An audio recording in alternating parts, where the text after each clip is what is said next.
Yep. Okay, I hope everybody's in good health in these difficult times, and I'm going to be trying to share a few ideas on feedback and assessment in large classes. And you can see my Twitter account there, as has already been mentioned. And in the last month or so, it's been quite a hot topic of sort of how to handle assessment and feedback in these challenging COVID-19 times, with the emergency remote teaching that we're facing. So that's kind of the context of what I'm going to be talking about.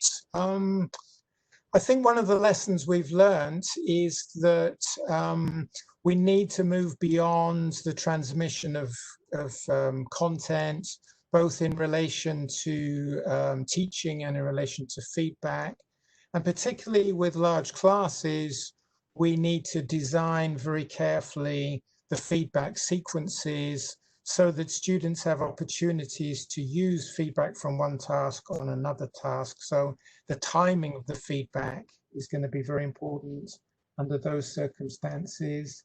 And that internal feedback, this kind of thinking through that students are all going through, they're kind of trying to metacognitively think about how they're going, how they're proceeding, whether they need to elaborate, whether they need to go faster or slower, to sort of stimulate this internal feedback amongst the students. Because with a large class, of course, we cannot fall back on the kind of teacher transmission forms of content. So in order to do that, we need teacher feedback literacy, which I think is underpinning the need for this kind of event that we're having today, to kind of share our experiences and our practices. So I suppose in these challenging times, we need to try to think of feedback processes as being satisfying and useful for students, but also satisfying for teachers, so the teachers don't feel they're spending a lot of time doing marking that can't be used.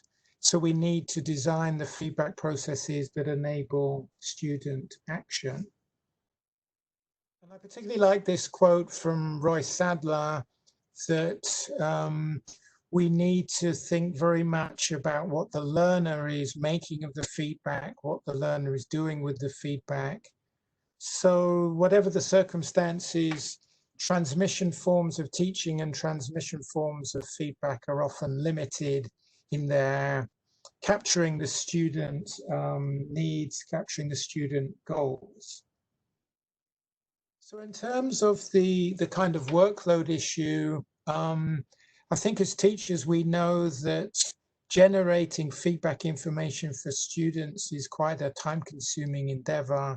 So we need to be very careful in designing the feedback processes in ways that enable students to make use of them, and to design feedback in ways in which there are opportunities for students to build on any peer feedback or self-generated feedback or teacher feedback that they're using. And as was kindly mentioned, Naomi and I produced this book, Designing Effective Feedback Processes in Higher Education. And I was leading the chapter 5, I was leading this one. That was basically a case study of assessment design and feedback design in a large class. It was in the discipline of law, taught law, with a class of 230, 240 students. And the protagonist in this endeavor was Rick Lovchesky, who has won many awards for feedback.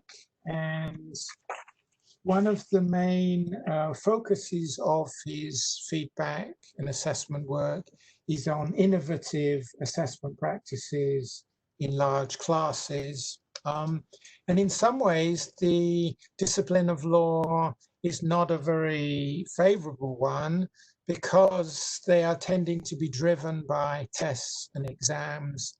But in his design, he uses what he calls a reflective media diary, that is a kind of portfolio which is building on authentic law cases in the media, in the newspapers, in the local media. So that's kind of the focal point, and that's what I'm going to try to talk about in the next few minutes or so.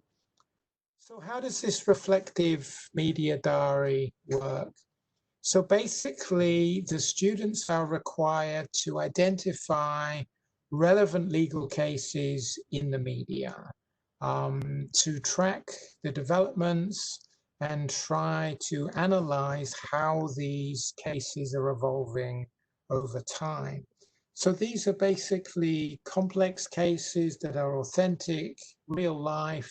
They're evolving in real time, and the students are following them over the weeks of the course and over the weeks of these cases as they evolve. So this is requiring the students to read the local media, to follow the cases in the newspapers, and then to try to anticipate what might be likely to happen, to basically select and collect material over a period of time. And I think this is part of the power of this assignment, is that it requires a steady student engagement. And some years ago, Graham Gibbs had a series of principles for good assessment. And one of them was that good assessment can capture student effort distributed over the weeks of a course. If we think sometimes students will focus all their effort at the end of the course, or just before the final exam, or in the few days before the assessment deadline. In this reflective media diary, the students are steadily engaging over a period of many months, a series of law cases that occur in the media. So it's getting them to engage steadily with authentic materials.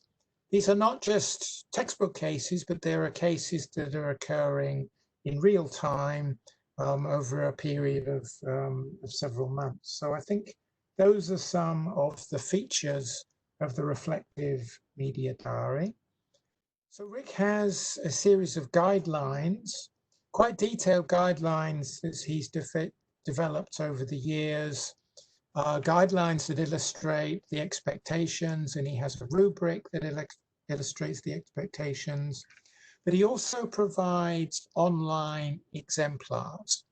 These are exemplars of past student work of different levels to clarify the expectations. And when we interviewed the students, they found this very helpful because guidelines can be quite impenetrable sometimes. Guidelines are useful, but actually seeing the exemplars, seeing is believing in a way. So seeing the exemplars posted on the learning management system are a useful way of illustrating different standards, different samples of student work. Now, sometimes when we talk about exemplars, teachers are concerned that the students may copy the exemplars. Well, in this case, that's not possible because the exemplars from the previous year would be from the previous year's newspapers. So because these portfolios, these reflective media diaries are collected in real time with real life cases that have the real life date stamping, as it were, you can only look at the previous examples to get a sense of how the task might be approached. You need to have your own exemplars from the real-time media. In a face-to-face context, we could discuss these exemplars on class, but in the remote emergency teaching that we're facing under the pandemic at the moment, one could post a teacher-constructed video of, say, 5 minutes in duration, analyzing the online exemplars. Where we believe the power of the exemplars comes is in stimulating the internal feedback that learners generate for themselves. So when they look at the exemplars, the students may be comparing their own analysis of previous cases with the current cases that they're analyzing. They're kind of stimulating their metacognition and their reflection by comparing their own cases with previous cases. And we believe that particularly in a large class, this kind of internal feedback is a very powerful process. And when we interviewed the students illustrated this metacognition and internal feedback. They told us things like, well, in October or November, I found a case that seemed like a very good illustration of some principles. But then in December or January, I found some even better cases. So they were kind of continuously reflecting on and revisiting the power of the cases that were coming up. David Nicol, who's another great scholar of feedback research, technology research, assessment and feedback in large classes, he claims that when teachers provide any external feedback, this is always interpreted through the lens of the student internal feedback. So when students receive feedback, they're thinking, does it make sense to me? Does it help me in my goals? How can I make sense of this external feedback from teachers or peers? So Nicol, I think, is making a powerful point that internal feedback maybe needs to come first and can be interpreted through the lens of any external feedback that comes from teachers, through peers, or through technology. This came through to me very strongly a couple of months ago when I was working on a grant application. And for this grant application, we were given a new task to do, a new part of the research grant, which was to produce a research impact statement. So these are the kind of high stakes grants that we have to apply for in Hong Kong. And the Research Grants Council of Hong Kong suddenly introduced a new element of the research grants, these impact statements. So we're all kind of struggling with something new. And I found when my colleagues gave me some feedback, that helped a little bit. But when they actually showed me their one-page research impact statement, this actually could stimulate me even more. So it started me thinking along the lines of how an exemplar can act as a very powerful feedback mechanism, what I'm calling exemplars as proxies for feedback. So what I mean as a proxy for feedback is that the exemplar acts as an input which can stimulate or enhance our own internal feedback processes. So when I saw what my colleagues had written for the feedback impact statement, it could actually produce a more powerful stimulus for me to revise my own work. And in the literature, there's this study by Lipnovich et al., where students were asked to produce a draft assignment. And then instead of having expensively produced teacher feedback, they were given exposure to either exemplars or a rubric, or exemplars and rubrics. And in all three of these conditions, exemplars only, rubrics only, or exemplars and rubrics, the students were able to use this this form of feedback, which is much different to how we normally think of feedback. They were able to use these proxies for feedback in a powerful way. So that's stimulating me to think of new forms of feedback that we can give to students in large classes. So just to conclude my analysis of Rick Lovchesky's law example, so the students examined their reflective media diary, they developed it, they produced it over time. Then when it came to the exam questions were also based on authentic news media. So there was a kind of follow through, a kind of integration and coherence in his display. Then he's also held a number of seminars and workshops in the university, and the reflective media diary was adapted and taken up by colleagues in other disciplines as well. For example, in science or in international relations or in medicine. Basically, any discipline that is featured regularly in the media can be a source of student analysis in analogous ways. So just to conclude the kind of points I'm trying to make in this short presentation, this idea of teacher feedback literacy, the idea that we need to design feedback in ways which can encourage students to make use of feedback episodes, their own internal feedback. Feedback needs a place to land. There needs to be an opportunity for students to use any feedback that is available to them to enhance their own work or performance. Secondly, and particularly in the context of COVID-19, with a lot of physical and social isolation, we need to try to establish a social presence through our feedback exchanges. We may be making use of video feedback. We may be trying to stimulate peer feedback, peer audio feedback, peer video feedback. And we need to try to manage the practicalities so that we're not spending excessive amounts of time on teacher transmissive feedback that doesn't engage with students and their needs.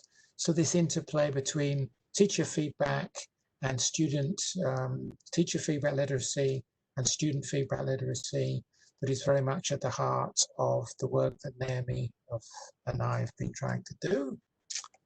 And very finally, to summarize the key implications, design of effective assessment and design of effective feedback.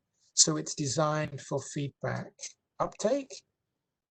We're designing to stimulate the use of student internal feedback so that they're reflecting and using their own metacognition to guide their own learning, so that students are at the center of feedback processes, that they're trying to generate, seek, and use feedback, so that feedback is a shared responsibility between teachers and students.